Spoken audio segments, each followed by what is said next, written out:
Hello aspirants, welcome back to our channel Mathematics by Bhagyalakshmi. Ancient Indian history లో అత్యంత ముఖ్యమైన topic emergence of Buddhism and Jainism. So ఈ topic మీద మనం ఈ రోజు టాప్ 40 ఎంసీక్యూస్ అయితే డిస్కస్ చేయబోతున్నాం. చాలా మంది బుద్ధిజం అండ్ జైనిజం కి కన్ఫ్యూజ్ అవుతూ ఉంటారు. సో ఆ కన్ఫ్యూజన్ మొత్తం పోగొట్టి ఈ రోజు అయితే ఈ టాప్ 40 ఎంసీక్యూస్ డిస్కస్ చేద్దాం. భారతదేశంలో అసలు బుద్ధిజం మరియు జైనిజం ఏ విధంగా ఆవిర్భవించడం జరిగింది మరియు ప్రస్తుత భారతదేశంలో ఈ మతాలకి సంబంధించి ముఖ్యమైన ప్రదేశాల గురించి డిస్కస్ చేద్దాం. PDF both Telugu and English లాంగ్వేజెస్లో ప్రొవైడ్ చేయడం జరుగుతుంది. లింక్ కావాలి అనుకున్నట్లయితే కింద డిస్క్రిప్షన్లో ఉంది. మీరు మన ఛానల్ యొక్క మెంబర్షిప్లో జాయిన్ అయ్యి పీడిఎఫ్ యాక్సెస్ని అయితే పొందొచ్చు. ప్రీవియస్ క్లాస్లో జియోగ్రఫీ యూనిట్ 2 నుంచి కమ్యూనికేషన్ సిస్టమ్ ఇన్ ఇండియా మీద టాప్ 40 ఎంసీక్యూస్తో వీడియో చేసాం. ఎవరైనా చూడని వాళ్ళు ఉంటే ఒకసారి చూడండి. సో లేట్ చేయకుండా టాపిక్లోకి వెళ్ళిపోదాం. First question, consider the following statements regarding the life and teachings of వర్ధమాన మహావీర. వర్ధమాన మహావీరుని యొక్క జీవితం మరియు బోధనలకు సంబంధించి క్రింది ప్రకటనలను చూద్దాం. ఫస్ట్ది, వర్ధమాన మహావీరుడు బీహార్లోని వైశాలి సమీపంలో ఉన్న కుంద గ్రామంలో జన్మించారు. అండ్ రెండవది, అతను రుజపాలిక నదీ తీరాన సాల వృక్షం కింద కైవల్యం అంటే సర్వజ్ఞత్వ జ్ఞానం అయితే సాధించారు. అండ్ మూడవది, పార్శ్వనాథుడు ప్రచారం చేసిన 4 వ్రతాలకు మహావీరుడు బ్రహ్మచర్యం అనే 5వ వ్రతాన్ని జోడించడం జరిగింది. ఈ 3 స్టేట్మెంట్స్లో ఏది కరెక్ట్? సరైన సమాధానం option D, all 3 statements correct. So మనకి పైన ఇచ్చిన 3 ప్రకటనలు కూడా సరైనవి. మహావీరుడు 24వ తీర్థంకురుడు. ఇతను వైశాలి సమీపంలోని కుంద గ్రామంలో జన్మించారు. ఇది కరెక్ట్. అండ్ నెక్స్ట్ మనం చూస్తే 42 సంవత్సరాల వయస్సులో రుజుపాలిక నదీ తీరాన జృంబికా గ్రామం వద్ద సాల వృక్షం కింద అత్యున్నత జ్ఞానమైన కైవల్యం అయితే సాధించడం జరిగింది. ఇది చాలా ఇంపార్టెంట్. అండ్ నెక్స్ట్ మనం చూస్తే 23వ తీర్థంకరుడైన పార్శ్వనాథుడు ప్రతిపాదించిన అహింస, సత్యం, ఆస్తేయం మరియు అపరిగ్రహం అనే 4 వ్రతాలకు మహావీరుడు బ్రహ్మచర్యం అను ఒక 5వ నియమంగా చేర్చడం జరిగింది. నెక్స్ట్ క్వశ్చన్, పాటలీపుత్రంలో అశోకుడి పరిపాలనా కాలంలో ఏ బౌద్ధ సంగీతి అంటే సమావేశం నిర్వహించబడింది మరియు ఇందులో అభిధమ్మ పీఠకం బౌద్ధ గ్రంథాలలో చేర్చబడింది? Important question, Abhidhamma Pitaka. Correct answer అయితే option C, third Buddhist council, 3వ బౌద్ధ సంగీతి జరిగింది. మనకి ఎక్కువ అశోకుని కాలంకి లింక్ చేసి అయితే అడుగుతూ ఉంటారు. ఇంపార్టెంట్ కాన్సెప్ట్ ఇది. 3వ బౌద్ధ సంగీతి క్రీస్తు పూర్వం 250లో అశోకుని పోషణలో పాటలీపుత్రంలో జరిగింది. దీనికి మొగలిపుత్త తిస్సత్ అధ్యక్షత అయితే వహించారు. ఈ సమావేశంలోనే తత్వశాస్త్ర సూత్రాలను తెలిపే అభిధమ్మ పీఠకంను క్రోడీకరించడం జరిగింది. మొదటి సంగీతిలో సుత్త పీఠకం, వినయ పీఠకం నిబంధించబడ్డాయి. Next question, consider the following statements regarding the doctrine of Syadvada and Anekantavada. Important, స్యాద్వాదం మరియు అనేకాంతవాదం సిద్ధాంతాలకు సంబంధించి మొదటి స్టేట్మెంట్, అనేకాంతవాదం అనేది జైన మతం యొక్క ప్రధాన తత్వశాస్త్ర సూత్రం. ఇది పరమసత్యం మరియు వాస్తవిక సంక్లిష్టమైనవి మరియు అనేక కోణాలను కలిగి ఉంటాయని మనకి చెప్తుంది. అండ్ రెండవది, స్యాద్వాదం అనేది అనేకాంతవాదం నుండి తార్కికంగా ఉద్భవించిన షరతులతో కూడిన ప్రతిపాదనలు లేదా 7 రకాల కోణాలు అంటే సప్తభంగినయం సిద్ధాంతం. ఈ స్టేట్మెంట్స్లో ఏది కరెక్ట్? సరైన సమాధానం ఆప్షన్ సి, బోత్ 1 and 2. ఇచ్చిన 2 స్టేట్మెంట్స్ కూడా కరెక్ట్. అనేకాంతవాదం మరియు శాద్వాదం అనేవి జైన తత్వశాస్త్రంలో అత్యంత కీలకమైన అంశాలు. అదేవిధంగా ఒక వస్తువు లేదా సత్యానికి వివిధ కోణాలు ఉంటాయని, మానవ జ్ఞానం పరిమితమైనది కాబట్టి సత్యాన్ని పరిపూర్ణంగా ఒక్క కోణంలోనే చెప్పలేమని మనకి జైన మతం అయితే చెప్తుంది. దీనినే సప్తభంగినయం అని కూడా అంటారు. నెక్స్ట్ క్వశ్చన్, కనిష్కుని కాలంలో గౌతమ బుద్ధుని సంస్కృత మహాకావ్య జీవిత చరిత్ర బుద్ధ చరితను రచించిన ప్రసిద్ధ బౌద్ధ పండితుడు ఎవరు? Buddhacharita. Correct answer option C, అశ్వఘోషుడు. కుషాణ చక్రవర్తి కనిష్కుని యొక్క ఆస్థాన కవి మరియు బౌద్ధ పండితుడైన అశ్వఘోషుడు సంస్కృతంలో బుద్ధ చరిత మరియు సౌందరనందనం కావ్యాలను అయితే రచించడం జరిగింది. అశ్వఘోషుడు 4వ బౌద్ధ సంగీతికి ఉపాధ్యక్షుడిగా కూడా వ్యవహరించారు. నెక్స్ట్ క్వశ్చన్, సో మనకి లిస్ట్ 1 అండ్ లిస్ట్ 2 ఇవ్వడం జరిగింది. మ్యాచింగ్ ఇది చాలా important model. So first list 1లో మనకి బుద్ధిస్ట్ ఈవెంట్ ఆర్ సింబల్ ఇచ్చారు అండ్ లిస్ట్ 2లో associated incident in Buddha's life అంటే బుద్ధిని జీవిత సంఘటనకి సంబంధించి లిస్ట్ 2లో ఇచ్చారు. ఇంపార్టెంట్. తామర మరియు ఎద్దు, గుర్రం, అదేవిధంగా బోధి వృక్షం, ధర్మచక్రం. సో ఇవి ఇవ్వడం జరిగింది. అండ్ లిస్ట్ 2లో మనకి మొదటి బోధన గురించి అండ్ జ్ఞానోదయం, మహాభి నిష్క్రమణం ఒకటి, బుద్ధిని జననం ఇవైతే ఇవ్వడం జరిగింది. సో దీన్ని మ్యాచ్ చేయమని ఇచ్చారు. Important model. కరెక్ట్ ఆన్సర్ అయితే ఆప్షన్ ఏ. సో ఇక్కడ మనం క్లియర్గా చూసినట్లయితే మనకి తామర మరియు ఎద్దు అనేది బుద్ధిని యొక్క జననం గురించి, అదేవిధంగా గుర్రం అనేది మహావి నిష్క్రమణం అంటే గ్రేట్ రెనౌన్సియేషన్ గురించి మనకి చెప్తుంది. బోధి వృక్షం అంటే బోధ్గయ వద్ద పొందిన జ్ఞానోదయం లేదా నిర్వాణం. అండ్ నెక్స్ట్ మనం ధర్మచక్రం, ఇది సారనాథ్లోని జింకల వనంలో ఇచ్చిన మొదటి ధర్మ బోధన. Next question, consider the following statements regarding the first Jain council. మొదటి జైన సంగీతకి సంబంధించి ఫస్ట్ స్టేట్మెంట్, మొదటి జైన సంగీతి పాటలీపుత్రంలో స్థూలభద్రుని అధ్యక్షతన జరిగింది. అండ్ రెండవది, ఈ సంగీతి సమయంలోని జైన మతం అధికారికంగా శ్వేతాంబరులు మరియు దిగంబరులు అని రెండు శాఖలుగా విడిపోవడం జరిగింది. శ్వేతాంబరులు మరియు దిగంబరులు. సో ఈ 2 స్టేట్మెంట్స్లో ఏది correct? Important. Correct answer option C. Both 1 and 2 ఇచ్చిన 2 స్టేట్మెంట్స్ కూడా మనకి సరైనవే మొదటి జైన సంగీతికి సంబంధించి. క్రీస్తు పూర్వం 3వ శతాబ్దంలో చంద్రగుప్త మౌర్యుని కాలంలో పాటలీపుత్రంలో స్థూలభద్రుని అధ్యక్షతన మొదటి జైన సంగీతి అయితే జరిగింది. ఈ సమావేశంలో జైన ఆగమాలను క్రోడీకరించారు. భద్రబాహు వర్గం అంటే దిగంబరులు దీనిని తిరస్కరించడంతో శ్వేతాంబరులు అంటే తెల్లని వస్త్రాలు ధరించేవారు మరియు దిగంబరులు అంటే దిగంబరుగా ఉండేవారుగా విభజించడం జరిగింది. నెక్స్ట్ క్వశ్చన్, బౌద్ధ మతంలోని 4 ఆర్య సత్యాలలో 4 నోబుల్ ట్రూత్స్లో దుఃఖ నివారణకు దోహదపడే అష్టాంగ మార్గం ఏ సత్యాన్ని సూచిస్తుంది? అష్టాంగ మార్గం. Correct answer option D. దుఃఖ నిరోధ గామిని ప్రతిపద. సో గౌతమ బుద్ధుడు 4 ఆర్య సత్యాలను అయితే బోధించడం జరిగింది. దుఃఖం అంటే ప్రపంచం దుఃఖమయం. నెక్స్ట్ దుఃఖ సముదయం అంటే దుఃఖానికి కోరికలే మూలమని. నెక్స్ట్ మనం చూస్తే దుఃఖ నిరోధం అంటే కోరికలను జయించడం ద్వారా దుఃఖాన్ని అంతం చేయవచ్చు అని దీని యొక్క అర్థం. నెక్స్ట్ దుఃఖ నిరోధ గామిని ప్రతిపద అంటే దుఃఖాన్ని అంతం చేసే మార్గం. సో ఈ 4 సత్యమే మనకి అష్టాంగ మార్గం, 8-fold పాత్. ఇది చాలా ఇంపార్టెంట్ 8-fold పాత్ గురించి. నెక్స్ట్ క్వశ్చన్, క్రీస్తు పూర్వం 383లో వైశాలిలో 2వ బౌద్ధ సంగీతిని ఏర్పాటు చేసిన రాజు ఏ రాజవంశానికి చెందిన వారు? వైశాలిలో 2వ బౌద్ధ సంగీతిని ఏర్పాటు చేసిన రాజు. Correct answer option B. Shishunaga వంశం. శిశునాగ వంశానికి చెందిన కాలశోకుడు, ఆయననే కాకవర్ణుడు అని అంటారు. సో వీరు వైశాలిలో 2వ బౌద్ధ సంగీతిని అయితే నిర్వహించారు. ఈ సమావేశానికి సభకామి అధ్యక్షత వహించడం జరిగింది. ఈ సమావేశంలో బౌద్ధ సంఘం వినయ నియమాల విభేదాల వల్ల స్థవిరవాదులు అంటే తెరవాడిన్స్, అదేవిధంగా మహాసాంఘికులు అంటే మహాసాంఘికాస్గా మొదటిసారి చీలిపోవడం జరిగింది. Next question, consider the following statements regarding Sallekhana or Santhara in Jainism. Important. మనకి జైన మతంలోని సల్లేఖన లేదా సంతారా వ్రతానికి సంబంధించి మొదటి స్టేట్మెంట్, ఇది జైన సన్యాసులు మరియు శ్రావకులు మరణించే వరకు స్వచ్ఛందంగా ఉపవాసం ఉండే ఆధ్యాత్మిక ఆచారం. అండ్ రెండవది, చంద్రగుప్త మౌర్యుడు ఆచార్య భద్రబాహు నేతృత్వంలో కర్ణాటకలోని శ్రావణ బెలగోలి వద్ద సల్లేఖనం వ్రతం ఆచరించి ప్రాణాలు విడిచారు. ఈ 2 స్టేట్మెంట్స్లో ఏది కరెక్ట్? సరైన సమాధానం option C. Both 1 and 2. 2 statements కూడా మనకి కరెక్ట్. సో సల్లేఖన లేదా సంతారా అనేది శరీరాన్ని కోరికలను త్యజించి ఉపవాసం ద్వారా మరణాన్ని ఆహ్వానించే ఒక జైన ఆచారం. మగధలో తీవ్ర క్షామం వచ్చినప్పుడు మౌర్య చక్రవర్తి చంద్రగుప్త మౌర్యుడు తన యొక్క రాజ్యాన్ని వదిలి భద్రబాహుతో కలిసి దక్షిణ భారతదేశంలోని శ్రవణ బెలగోలి వచ్చి సల్లేఖన చేసి సిద్ధి అయితే పొందడం జరిగింది. నెక్స్ట్ క్వశ్చన్, శూన్యవాదం సిద్ధాంతాన్ని ప్రతిపాదిస్తూ ఆచార్య నాగార్జునుడు స్థాపించిన మహాయాన బౌద్ధ మత శాఖ ఏది? Correct answer option C. మాధ్యమిక.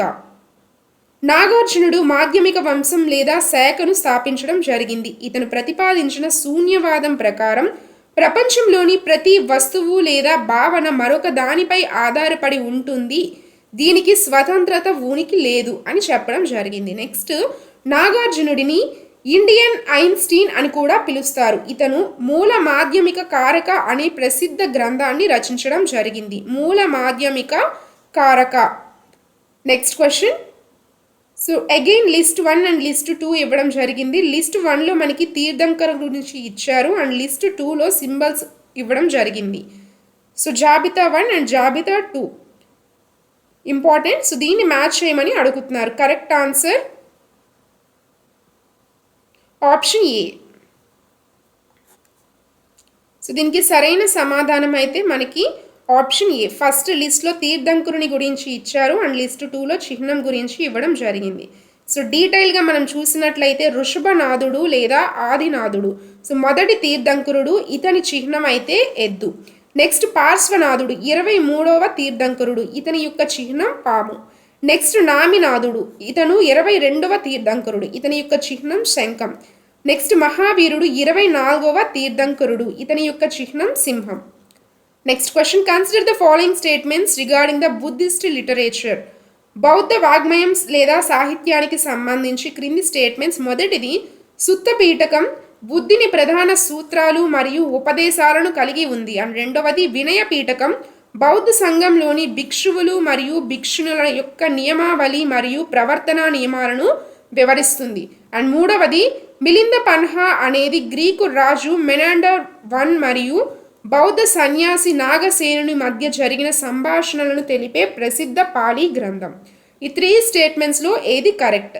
సరైన సమాధానం ఆప్షన్ డి 1, 2 and 3. ఇచ్చిన 3 స్టేట్మెంట్స్ కూడా మనకి కరెక్ట్. సో 3 కూడా మనకి కరెక్ట్. త్రిపీఠకాలు పాలీ భాషలో వ్రాయబడ్డాయి. నెక్స్ట్ మనకి సుత్త పీఠకం అనేది ధర్మ బోధనలను మరియు వినయ పీఠకం అనేది సంఘం యొక్క నియమాలను తెలియజేస్తుంది. అదేవిధంగా మిలింద పన్హా అంటే మిలిందుని యొక్క ప్రశ్నలు అనేది ఇండో గ్రీక్ రాజు మెనాండర్ బౌద్ధ మతంపై అడిగిన ప్రశ్నలకు పండితుడు నాగసేనుడు ఇచ్చిన సమాధానాల యొక్క సమాహారం. Next question. ఆచార్య భద్రబాహు ద్వారా రచించబడి పార్శ్వనాథుడు మరియు మహావీరుడు సహా జైన తీర్థంకరుల యొక్క జీవిత చరిత్రలను తెలిపే ప్రసిద్ధ జైన గ్రంథం. Correct answer option B Kalpasutra. Kalpasutra అనేది జైన గ్రంథాన్ని భద్రబాహు సంస్కృతంలో రచించారు. ఇందులో జైన తీర్థంకరులు ముఖ్యంగా మహావీరుడు మరియు పార్శ్వనాథుడి యొక్క జీవిత చరిత్రలైతే వివరంగా ఉంటాయి. కల్పసూత్ర. అదేవిధంగా పరిష్ట పర్వన్ను హేమచంద్రుడు రచించగా మనకి ఆచార రంగ సూత్ర జైన సన్యాసుల ప్రవర్తన నియమాలను అయితే చెప్తుంది. Next question. Consider the following statements regarding the core principles of Jainism. జైన మత మూల సిద్ధాంతాలకు సంబంధించి మొదటి స్టేట్మెంట్, జైన మతం వేదాల ప్రామాణికతను మరియు వేద యజ్ఞ యాగాదులను పూర్తిగా తిరస్కరించడం జరిగింది. అండ్ రెండవది, రాళ్ళు, నీరు, చెట్లు వంటి సజీవ నిర్జీవ వస్తువులన్నిటిలోనూ జీవుడు అంటే ఆత్మ ఉంటుందని జైన మతం విశ్వసిస్తుంది. మూడవది, జైన మతం దేవుడిని ఈ విశ్వానికి అత్యున్నత సృష్టికర్త మరియు పోషకుడిగా స్పష్టంగా అంగీకరించడం జరిగింది. ఈ 3 స్టేట్మెంట్స్లో ఏది కరెక్ట్? సరైన సమాధానం option A. Only 1 and 2 statements మాత్రమే మనకి సరైనవి. థర్డ్ స్టేట్మెంట్ అనేది ఇన్కరెక్ట్. ఎందుకు అంటే సో ఇక్కడ మనం చూసినట్లయితే జైన మతం దేవుడిని ప్రపంచ సృష్టికర్తగా అంగీకరించదు. జైన తీర్థంకరులను దేవుడి కంటే ఉన్నత స్థానంలో అయితే ఉంచుతుంది. సో మనకి 1, 2 స్టేట్మెంట్స్ కరెక్ట్. జైన మతం నాస్తిక మతం. ఇది వేద ప్రామాణికతనైతే తిరస్కరించింది. ప్రపంచంలోని సజీవ నిర్జీవ పదార్థాలన్నిటిలోని కూడా ఆత్మ జీవుడు ఉంటుందని నమ్మి అత్యంత కఠినమైన అహింసను ప్రచారం చేసింది. Next question. బౌద్ధ తత్వశాస్త్రంలో అత్యంత కీలకమైన ప్రతీత్య సముత్పాద అంటే డిపెండెంట్ ఒరిజినేషన్ సిద్ధాంతం ప్రధానంగా దేనిని వివరిస్తుంది? ప్రతీత్య సముత్పాద. కరెక్ట్ ఆన్సర్ అయితే ఆప్షన్ బి. కారణం లేకుండా ఏదీ జరగదు, ప్రతి కార్యానికి ఒక కారణం ఉంటుంది అనే సిద్ధాంతం. ప్రతీత్య సముత్పాద అనేది బౌద్ధ మతంలో కార్యకారణ సిద్ధాంతం. దీని ప్రకారం ప్రపంచంలో ఏ సంఘటన లేదా వస్తువు స్వతంత్రంగా లేదా కారణం లేకుండా ఉద్భవించదు. ఇది ఉండడం వల్ల అది ఉద్భవిస్తుంది. అంటే కారణం నుండి కార్యం అని చెబుతుంది. ఇంపార్టెంట్. అదేవిధంగా దుఃఖానికి కారణం కోరిక అని చెప్పే రెండో ఆర్య సత్యం దీనిపైనే మనకి ఆధారపడి ఉంది. ఇంటర్లింక్ చూసుకోండి ఒకసారి. నెక్స్ట్ క్వశ్చన్, చిన్న వాహనం లెస్సర్ వెహికల్గా పిలువబడి బుద్ధిని మూల బోధనలను యథాతథంగా పాటిస్తూ విగ్రహారాధన తిరస్కరించి పాలీ భాషను ఉపయోగించిన బౌద్ధ శాఖ. కరెక్ట్ ఆన్సర్ ఆప్షన్ సి, హీనయానం. సో హీనయానం బుద్ధుని యొక్క మూల సిద్ధాంతాలను మార్చకుండా కఠినంగా పాటిస్తుంది. వీరు బుద్ధుడిని ఒక మానవ మార్గదర్శకుడిగా లేదా మహాపురుషుడిగా మాత్రమే చూస్తారు, కానీ దేవుడుగా అయితే కొలవరు. విగ్రహారాధనను తిరస్కరిస్తారు మరియు పాలీ భాషనైతే ఉపయోగించడం జరిగింది. మహాయానం అంటే గ్రేటర్ వెహికల్, బుద్ధుడిని దేవుడిగా పూజిస్తూ విగ్రహారాధన మరియు సంస్కృత భాషనైతే ప్రవేశపెట్టడం జరిగింది. ఈ రెండిట్ల గురించి ఒకసారి చూసుకోండి. Next question, consider the following statements regarding the three jewels Triratnas of Jainism. జైన మతంలోని త్రిరత్నాలకు సంబంధించి మొదటి స్టేట్మెంట్, జైన మత త్రిరత్నాలు సమ్యక్ విశ్వాసం అంటే దర్శనం, నెక్స్ట్ సమ్యక్ జ్ఞానం మరియు సమ్యక్ ప్రవర్తన. అదేవిధంగా జైన మతం ప్రకారం కర్మానుబంధాల నుండి ఆత్మకు విముక్తి మోక్షం లభించాలంటే త్రిరత్నాలను కఠినంగా ఆచరించడం అత్యంత ఆవశ్యకం. సో ఈ టూ స్టేట్మెంట్స్లో ఏది కరెక్ట్? కరెక్ట్ ఆన్సర్ అయితే ఆప్షన్ సి, బోత్ 1 and 2. ఇచ్చిన టూ స్టేట్మెంట్స్ కూడా మనకి కరెక్టే. ఒకటి జైన మత త్రిరత్నాల గురించి ఇచ్చారు, అవి ఏంటో. నెక్స్ట్ మనం చూసినట్లయితే సమ్యక్ దర్శనం, ఇది తీర్థంకరుల బోధనలపై సరైన నమ్మకం. అదేవిధంగా సమ్యక్ జ్ఞానం అంటే జీవ మరియు అజీవ పదార్థాల సరైన అవగాహన. అదేవిధంగా మూడవది సమ్యక్ చరిత్ర, అహింసాత్మకమైన మంచి ప్రవర్తన. నెక్స్ట్ క్వశ్చన్ చూద్దాం. గౌతమ బుద్ధుడు తన యొక్క 5 పూర్వ సహచరులకు ధర్మచక్ర ప్రవర్తనం అని పిలువబడే మొదటి ధర్మ బోధనను ఎక్కడ చేయడం జరిగింది? Important question. మొదటి ధర్మ బోధన కరెక్ట్ ఆన్సర్ అయితే ఆప్షన్ డి, సారనాథ్. బుద్ధుడు జ్ఞానోదయం పొందిన తరువాత వారణాసి సమీపంలోని సారనాథ్ ఋషిపట్నంలోని జింకల వనంలో డీర్ పార్క్లో తన యొక్క మొదటి బోధన అయితే చేశారు. ఈ సంఘటనను ధర్మచక్ర ప్రవర్తనం అని అయితే పిలుస్తారు. ఇంపార్టెంట్. నెక్స్ట్ మనం బోధ్గయ, ఇది చూసినట్లయితే జ్ఞానోదయం పొందిన ప్రదేశం. అదేవిధంగా నెక్స్ట్ మనం చూస్తే ఆప్షన్స్లో కూచినగరం అయితే ఇచ్చారు, ఇది మహాపరినిర్వాణం పొందిన ప్రదేశం. నెక్స్ట్ శ్రావస్తి, ఇది బుద్ధుడు అత్యధిక వర్షాకాల విడుదల గడిపిన ప్రదేశం. Next question, consider the following statements regarding the royal patronage received by Buddhism and Jainism. బౌద్ధ మరియు జైన మతాలకు లభించిన రాజపోషణకు సంబంధించి మొదటి స్టేట్మెంట్, హర్యంక వంశానికి చెందిన బింబిసారుడు మరియు అజాతశత్రువు బుద్ధుడు మరియు మహావీరుడు ఇద్దరికీ సమకాలీనులు. అదేవిధంగా నెక్స్ట్ మనం చూస్తే కళింగ రాజైన కారవేలుడు జైన మత తీవ్ర అభినేత లేదా పోషకుడు. ఇతను జైన సన్యాసుల కోసం ఉదయగిరిలోని హాదిగుంఫా గుహలను తొలిపించారు. ఈ టూ స్టేట్మెంట్స్లో ఏది కరెక్ట్? సరైన సమాధానం ఆప్షన్ సి, బోత్ స్టేట్మెంట్స్ కూడా మనకి కరెక్ట్.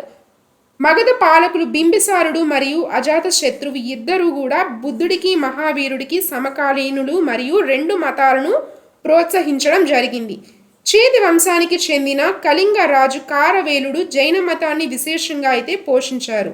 ఇతని హందీగుంఫా శాసనం ద్వారా జైన సన్యాసులకు అందించిన వసతుల గురించి తెలుస్తుంది. నెక్స్ట్ క్వశ్చన్, బుద్ధుని మహాపరినిర్యాణం తర్వాత మొదటి బౌద్ధ సంగీతి నిర్వహించబడిన రాజగృహం గిరివ్రజ ఏ ప్రాచీన భారతదేశ మహాజనపదానికి రాజధానిగా ఉండేది? Important question. రాజగృహం correct answer option B, Magadha. Magadha రాజ్యం తొలి రాజధాని రాజగృహం గిరివ్రజ. బుద్ధుని యొక్క మరణాంతరం రాజగృహలోని సప్తపర్ణి గుహ వద్ద మొదటి బౌద్ధ సంగీతిని అయితే నిర్వహించారు. ఈ సమావేశానికి మహాకాశ్యపుడు అధ్యక్షునిగా ఉన్నారు. నెక్స్ట్ క్వశ్చన్, అన్ని సంయుక్త ప్రతిపాదనలు అనిత్యమైనవి అంటే అనిచ్చ, దుఃఖమైనవి అంటే దుఃఖ మరియు శాశ్వత ఆత్మ లేనివి అనత్త అని తెలిపే థేరవాద లేదా హీనయాన బౌద్ధ మతం యొక్క ప్రధాన తత్వశాస్త్ర సిద్ధాంతం పేరు ఏంటి? కరెక్ట్ ఆన్సర్ ఆప్షన్ ఏ, తిలక్షణ. ఉనికి యొక్క 3 లక్షణాలు, 3 మార్క్స్ ఆఫ్ ఎగ్జిస్టెన్స్. ఉనికి యొక్క 3 లక్షణాలు. థేరవాద బౌద్ధ మతంలో తిలక్షణ అంటే ఉనికికి సంబంధించిన 3 సత్యాలు. ఒకటి అనిచ్చ, నెక్స్ట్ దుఃఖ మరియు అనత్త. అదేవిధంగా బుద్ధిని ప్రకారం ఈ ప్రపంచంలో ఏదీ శాశ్వతం కాదు, స్థిరమైన ఆత్మ అంటూ ఏదీ లేదు. నెక్స్ట్ క్వశ్చన్, జైన విశ్వోద్భవ శాస్త్రం కాస్మాలజీ ప్రకారం కాలచక్రం 2 ప్రధాన విభాగాలుగా విభజించబడింది, ఉత్సర్పిణి మరియు అవసర్పిణి. ఇందులో అవసర్పిణి దేనిని సూచిస్తుంది? Correct answer option B. ధర్మం, ఆయుష్, సంతోషం క్రమంగా క్షీణించే కాలం. ధర్మం, ఆయుష్ మరియు సంతోషం క్రమంగా క్షీణించే కాలం. జైన మతం ప్రకారం కాలం ఒక చక్రంలా తిరుగుతూ ఉంటుంది. అవసర్పిణి నైతిక విలువలు, మానవుల ఎత్తు, ఆయుష్, సంతోషం క్రమంగా క్షీణించే కాలం. ప్రస్తుతం మనం ఈ కాలంలోనే ఉన్నామనైతే జైనులు నమ్ముతూ ఉంటారు. నెక్స్ట్ మనం చూస్తే ఉత్సర్పిణి, ఇది పురోగతి మరియు అభివృద్ధి చెందే కాలం, ఆరోహణ కాలం. నెక్స్ట్ క్వశ్చన్, తొలి బౌద్ధ మరియు జైన మతాలకు సమకాలీనంగా ఉండి మక్బలి గోసాలుడిచే స్థాపించబడి సమస్త విధి నియతి పైన ఆధారపడి ఉంటుందని నమ్మిన అజైన లేదా భిన్న ఆలోచన శాఖ ఏది? Correct answer option B, Ajivika మతం. నెక్స్ట్ క్వశ్చన్, జైన సన్యాసుల నిబంధనలను కలిగి ఉండడమే కాకుండా వర్ధమాన మహావీరుడు ఆచరించిన అత్యంత కఠినమైన తపస్సు మరియు క్లేశాలను క్షుణ్ణంగా వివరించి అత్యంత ప్రాచీన జైన అంగ గ్రంథం. కరెక్ట్ ఆన్సర్ ఆప్షన్ సి, ఆచారాంగ సూత్రం. ఆచారాంగ సూత్ర జైన 12 అంగాలలో మొదటిది మరియు అత్యంత ప్రాచీనమైనది. ఇది జైన సన్యాసుల యొక్క ఆచార నియమాలను తెలపడమే కాకుండా మహావీరుడు కైవల్య జ్ఞానం సాధించడానికి ముందు పడిన శారీరక, మానసిక శ్రమను, అతని కఠిన తపస్సును వివరణాత్మకంగా పేర్కొంటుంది. నెక్స్ట్ క్వశ్చన్, బాహ్య భౌతిక ప్రపంచం యొక్క ఒక భ్రమ అని, కేవలం విజ్ఞానం లేదా చిత్తం అంటే చైతన్యం మాత్రమే నిజమైనదని సూచిస్తూ వసుబంధు మరియు అసంగుడు ప్రతిపాదించిన మహాయాన బౌద్ధ తత్వశాస్త్రం ఏది? వసుబంధు మరియు అసంగుడు. కరెక్ట్ ఆన్సర్ అయితే ఆప్షన్ డి, యోగాచార. యోగాచార లేదా విజ్ఞానవాదంను 4వ శతాబ్దంలో అసంగుడు మరియు వసుబంధుడు అభివృద్ధి చేశారు. నెక్స్ట్ క్వశ్చన్, చక్రవర్తి అశోకుడు మరియు బౌద్ధ మత వ్యాప్తికి సంబంధించిన కీలక చారిత్రక వివరాలను అందించే ప్రసిద్ధ ప్రాచీన బౌద్ధ గ్రంథాలు మహావంశం మరియు దీపవంశం ఏ ద్వీప దేశానికి చెందినవి? Correct answer option A, Sri Lanka. Dipavamsa మరియు మహావంశ అనేవి శ్రీలంకకు చెందిన ప్రసిద్ధ పాలీ చారిత్రక కావ్యాలు. నెక్స్ట్ క్వశ్చన్, జైన తత్వశాస్త్రం ప్రకారం భౌతిక పుద్గుల రూపంలో ఉన్న కర్మ పదార్థాలు ఆత్మలోకి అంటే జీవుడిలోకి ప్రవేశించే ప్రక్రియను ఈ సాంకేతికత పదం ద్వారా పిలుస్తారు? కరెక్ట్ ఆన్సర్ ఆప్షన్ సి, ఆశ్రవ. ఆశ్రవ అంటే ఆత్మ వైపు కర్మ పరమాణువులు ప్రవహించడం లేదా ప్రవేశించడం. నెక్స్ట్ బంధ అంటే కర్మ ఆత్మను అంటు పెట్టుకొని బంధించడం. నెక్స్ట్ సంవర అంటే కొత్త కర్మ ప్రవేశించకుండా అడ్డుకోవడం. అదేవిధంగా నిర్జర అంటే పాత కర్మలను కరిగించి వేయడం. నెక్స్ట్ క్వశ్చన్, బౌద్ధ తర్కశాస్త్రానికి పునాది వేసి ప్రమాణ సముచ్చయం అనే అత్యున్నత ప్రామాణిక గ్రంథాన్ని రచించిన ప్రసిద్ధ బౌద్ధ లజీషియన్ లేదా తార్కికుడు ఎవరు? కరెక్ట్ ఆన్సర్ అయితే ఆప్షన్ బి, దిగ్నాగుడు. నెక్స్ట్ క్వశ్చన్, తొలి జైన మత చరిత్రలో పూర్వాలు 14 పూర్వాలు అనే పదం దేనిని సూచిస్తుంది? Purvas. Correct answer option D, Pataliputra సంగీతి కంటే ముందే జైన తీర్థంకురుల బోధనలతో కూడిన మూల మౌఖిక గ్రంథాలు. నెక్స్ట్ క్వశ్చన్, బౌద్ధ సంఘాల నియమావళిలో పవారణ అనే కార్యక్రమం లేదా ఆచారం దేనిని సూచిస్తుంది? ఇంపార్టెంట్. కరెక్ట్ ఆన్సర్ అయితే ఆప్షన్ ఏ, వర్షాకాల విడిది వర్షవాస సమయంలో సన్యాసులు తమ తప్పులను ఒప్పేసుకొని క్షమాపణ కోరే ఒక కార్యక్రమం. బౌద్ధ భిక్షులు వర్షాకాలంలో 3 నుంచి 4 నెలల పాటు ప్రయాణాలు ఆపి ఒకే చోట ఉండడాన్ని వర్షవాసం అని అయితే అంటారు. ఈ వర్షవాస పూర్తయిన తర్వాత జరుపుకునే ముగింపు ఉత్సవమే పవారణ. ఈ రోజున ప్రతి భిక్షువు వర్షవాస కాలంలో తను తెలిసి తెలియక చేసిన తప్పులను సంఘం ముందు అంగీకరించి క్షమాపణలు కోరడం లేదా ప్రాయశ్చిత్తం అయితే పొందడం జరుగుతుంది. నెక్స్ట్ క్వశ్చన్, కషాయాల వల్ల ఆత్మలోకి ప్రవేశించి ఆత్మను అంటు పెట్టుకుని బంధనానికి కారణమయ్యే సూక్ష్మ పరమాణు పదార్థాలు అంటే పుద్గల చేరికకు జైన మతంలో ఉపయోగించే నిర్దిష్ట సాంకేతికత పదం. కరెక్ట్ ఆన్సర్ అయితే ఆప్షన్ బి ద్రవ్య బంధ. జైన మతం ప్రకారం కర్మ అనేది భౌతిక పదార్థం. ద్రవ్య బంధ అంటే ఒక కర్మ పదార్థాలు ఆత్మతో భౌతికంగా కలవడం మరియు బంధించడం. కర్మ ప్రవాహాన్ని ఆశ్రవ అని అయితే అంటారు. కర్మ ప్రవేశానికి కారణమయ్యే ఆత్మ యొక్క స్థితిని భావబంధ అని పిలుస్తారు. Next question. శ్వేతాంబరులు మరియు దిగంబరుల మధ్య జరిగిన చారిత్రక విభజన నేపథ్యంలో దేవర్ది క్షమాశ్రమనుని అధ్యక్షతన సుమారు క్రీస్తు 512లో గుజరాత్లోని వల్లభిలో జరిగిన రెండవ జైన సంగీతి యొక్క ప్రాముఖ్యత ఏంటి? రెండవ జైన సంగీతి కరెక్ట్ ఆన్సర్ అయితే ఆప్షన్ సి శ్వేతాంబర జైన ఆగమ గ్రంథాల తుది క్రోడీకరణ మరియు వ్యవస్థీకృత రాత ప్రతి. Next question. కరుణామయుడు మరియు ప్రపంచంలోని బాధలను వినేవాడు అని పిలువబడుతూ తామర పువ్వును చేతిలో ధరించి అనంతమైన కరుణకు ప్రతిరూపంగా కొలవబడే మహాయాన బౌద్ధ దేవత ఎవరు? బోధిస్వతుడు కరెక్ట్ ఆన్సర్ అయితే ఆప్షన్ బి అవలోకితేశ్వరుడు పద్మపాణి. అవలోకితేశ్వరుడు మహాయాన బౌద్ధ మతంలో అత్యంత ప్రజాదరణ పొందిన బోధిసత్వుడు. ఇతను కరుణకు ప్రతీక. చేతిలో తామర పువ్వు అంటే పద్మం ధరించడం వల్ల ఇతనిని పద్మపాణి అని కూడా పిలుస్తారు. ఈ రీజన్ అయితే ఒకసారి చూసుకోండి. మరియు దలైలామాను అవలోకితేశ్వరుని యొక్క అవతారంగా అయితే భావిస్తారు. Next question. ఆచార్య కుందకుందుడు రచించిన ప్రవచనసార అనే జైన గ్రంథం ప్రకారం ఆత్మ అంటే జీవుడు, చేతన అంటే చైతన్యం, ఉపయోగం అంటే విధులు మరియు శరీరం నుండి విడివిడి చలించే మరియు ఉనికిని చాటుకునే సహజ సామర్థ్యాన్ని తెలిపే ఈ ఇతర విశిష్ట లక్షణాన్ని కలిగి ఉంటుంది. కరెక్ట్ ఆన్సర్ ఆప్షన్ సి గుణ పర్యాయ attributes and modes. Next question. ఆత్మ వైపు కర్మ పరమాణువులు కొత్త ప్రవాహం పూర్తిగా నిలిచిపోయినప్పుడు కొత్త కర్మ ప్రవేశం ఆగిన స్థితి మోక్ష మార్గంలో ఆ స్థితిని ఏ జైన సాంకేతికత పదం ద్వారా పిలవడం జరుగుతుంది? కరెక్ట్ ఆన్సర్ ఆప్షన్ బి సంబర. Next question. పాత బోధనలను అనుసరించేవారు అని అర్థం వచ్చే హీనయాన లేదా థేరవాద బౌద్ధ మత శాఖ ఏది? ఇది కఠినమైన క్రమశిక్షణ ద్వారా వ్యక్తిగత మోక్షాన్ని అర్హత్ స్థితి అత్యున్నత లక్ష్యంగా భావిస్తుంది. అర్హత్ స్థితి కరెక్ట్ ఆన్సర్ ఆప్షన్ బి థేరవాదం లేదా స్థిరవాదం. Next question.